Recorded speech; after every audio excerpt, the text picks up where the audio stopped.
Hey everybody, it's Benny One, and I'm back at you with another movie review, everyone. And today we are going to be reviewing the newest DC animated movie in their new timeline that they have done from the DC animated creators, which I love and I have loved ever since they started making these movies all the way back in 2006, everybody. That is right.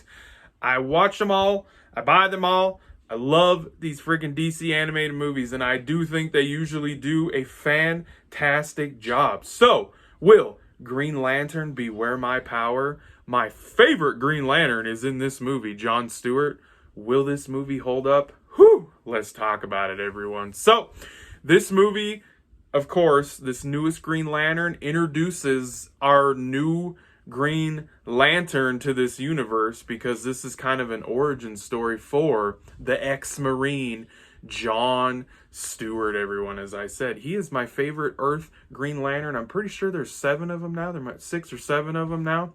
A lot of Earth Green Lanterns, everyone. So, this movie stars Aldous Hodge, who plays John Stewart, and he is actually going to play the live-action movie version of Hawkman in the upcoming Black Adam movie in October, and he also is in Star Trek Discovery season 3 and 4. So I'm very familiar with this guy, and I think he does a good job voicing John Stewart. I really does. I think he does. So yes, this is an origin story for John Stewart becoming a Green Lantern, and I'm gonna tell you right now, I wasn't very impressed with this movie. I was actually kind of let down by this movie. Like, I feel like the Green Lantern animated movies that they have released ever since they started doing these, now none of them have been attached to the New 52 storyline that they did that ended and has started this new timeline now. But the 2 Green Lantern movies that they did back in the mid to late 2000s, I thought those were fantastic. The First Flight one, that was the origin story for Hal Jordan, fantastic. I thought it was great. And then the other one that they released was they told backstories of like the lore of the Green Lantern Corps and everything. I thought that one was great too. This one, whew, man, I really think this was a misstep for him, because we get this little origin story. You know, they show that that John Stewart, Hal Jordan is in this movie a little bit, but they show John Stewart used to be a Marine and he's struggling from PTSD and all this stuff, like a lot of military vets do. So they really drive that home, and I think they do a good job showcasing that it is a real problem, and people that serve in the military do struggle with PTSD when they come back to the States. Like, it's a thing, and I really think that we should help out the vets in this country way more. But we're not talking about politics. That's just my opinion. But yeah, so he's back, and then he's going home after kind of having a rough day, a little meltdown, and he sees this ship when he's on his deck just coming and crashing out of the sky, and crashes just down the street from his house. And he blows up and he pulls out a Guardian. That's right. The Guardians are the ones that created the Green Lantern Corps.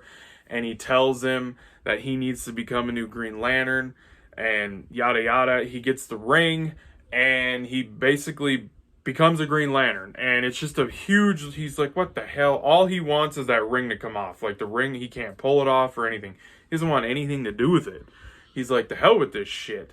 Like, I do not want this on my finger. So we see his Green Lantern costume underneath the shirt that he had on and his pants. And get used to that shit, because he literally, that's what he wears the entire freaking movie, which I don't like. I don't like that they leave him in his civilian clothes with his Green Lantern costume underneath them. I don't understand that. I have never watched anything Green Lantern, and I'm sorry, I know that's a little nitpick, but as a huge Green Lantern fan, and this being my favorite Green Lantern character, they literally don't show him in his full costume until the very end of the damn movie. And I get it, it's his origin story, but damn, the whole movie? Like, you could have had because normally when a Green Lantern puts his ring on and he changes, it gets rid of whatever the hell they're wearing. And for some reason in this movie, it puts the suit on underneath his clothes. And I'm like, okay, I know that's a little nitpick, but I didn't like it. I did not like it. So he tells the Ring, him and the Ring start talking and everything, and the Ring takes him to, because he's like, bring me to somebody that can tell me what the hell is going on with this ring, and it takes him to the Justice League Watchtower. So this new timeline that started with Superman, the Man of Tomorrow. There's been a Batman movie. Let's see what else. There's been the Justice Society movie. I think there's been like 4 or 5 movies that they've done so far that are building. There's the Batman Long Halloween movies, those 2. They're building this universe with this new animation style, which I love. Like, all the characters are outlined in black line. I love this new animation style. I think it's great. It's a little classical feeling, but new and modern.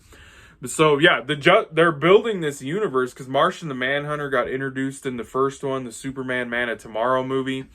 But they go to the Justice League Watchtower. So I guess the Justice League is basically formed, even though they don't have a lot of members yet. Let's see, because Vixen's up there. Green Arrow is a big part in this movie. Martian the Manhunter. God, who else is up there? I can't remember. I think that's it. I think that's all that's up there, because they say that Wonder Woman and Superman are off on a mission together. The Flash is off doing something because he got introduced in these movies also. And Batman is off doing his thing like he always does, because that's what Batman does. So they're established already that there's a Justice League and everything. So we probably will be getting a Justice League movie in this new universe soon, which is cool because I'm ready for them to really get this thing rolling. They've introduced enough side, like, single movies now that I feel like they probably could get this rolling. Oh, the other character that was up there was Hawk Girl, Hawk Woman, Shayera. So she gets introduced, which I love, because in the old Justice League animated show that had 5 seasons, if you count the Justice League Unlimited, Jon Stewart and Shayera had a relationship, and they were dating and they were together and everything. So it's cool to get to see a new little dynamic in this movie, even though that's not what happens in this. So Adam Strange gets introduced in this movie because the Thanagarians and everything, and we find out that there is somebody that is pretending to be the Thanagarians and people of Rann. The planet Rann, where is Adam Strange's home, and the Thanagarian planet, Thanagarians are like Hawkman, Hawkgirl. That's their race. So they've had issues in the past, and they created this, the Adam Stranges, the Rann people created this Zeta Beam technology that can like transport you and everything. And you find out that Hal Jordan, that's why he's not around and he went missing, because he was overseeing and like kind of protecting and making sure everything was smooth between them. And somebody messed with it, and somebody is portraying and pretending to be the Rannians and the Thanagarians at the same time. There's somebody in the background plotting and making these two planets like hate each other and be at war with each other.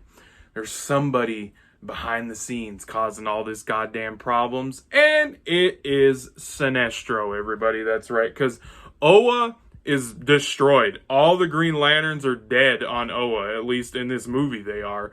The Guardians are all dead because John and the Green Arrow and Hawkgirl all go to freaking Oa, and they find out that somebody literally slaughtered all of them, and basically John is the only Green Lantern left, and he just became one. So they find out that something's going on, and it's Sinestro and his Yellow Lantern Corps, and we get to see a few Yellow Lanterns, and so they find out that they found out who's doing all this shit, and they try to go to Rann and explain to them, you guys, because they have this other secret project that they're doing to attack Thanagar, like, and kill all of the people living on Thanagar.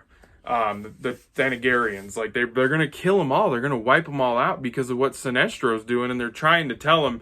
And Adam Strange, who they thought was dead, that he's like, dude, you guys can't do this, and they don't believe them and everything. And so they try to tell him to stop. And then they get arrested and everything, and Sinestro gets involved, and they get totally put in prison in Sinestro's hideout.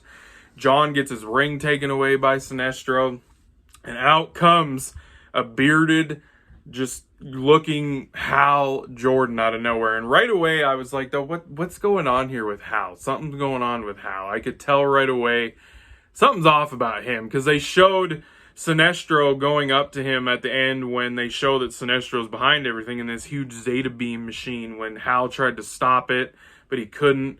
Hal sent his ring off to go to the Guardians and everything because he knew Sinestro was going to kill him.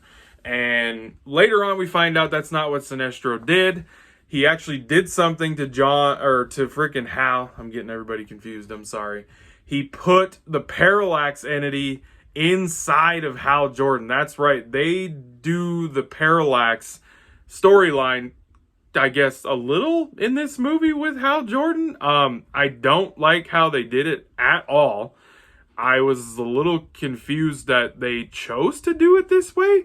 They could have made an amazing friggin' animated movie with the Parallax story with Hal Jordan. I do not like the way they did it in this movie. I don't like the design of Hal being Parallax, because that is a very cool comic book iteration version of Hal Jordan being Parallax / Green Lantern.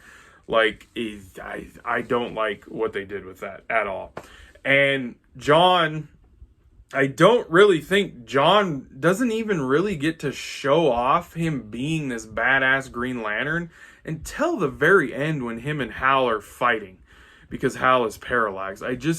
This movie was a big letdown for me. I really think they really missed on this one. I usually really enjoy these movies. I just think the story choices that they chose, like not having John in his Green Lantern costume until the end of the movie, I just don't get it. And the Parallax thing, like, why?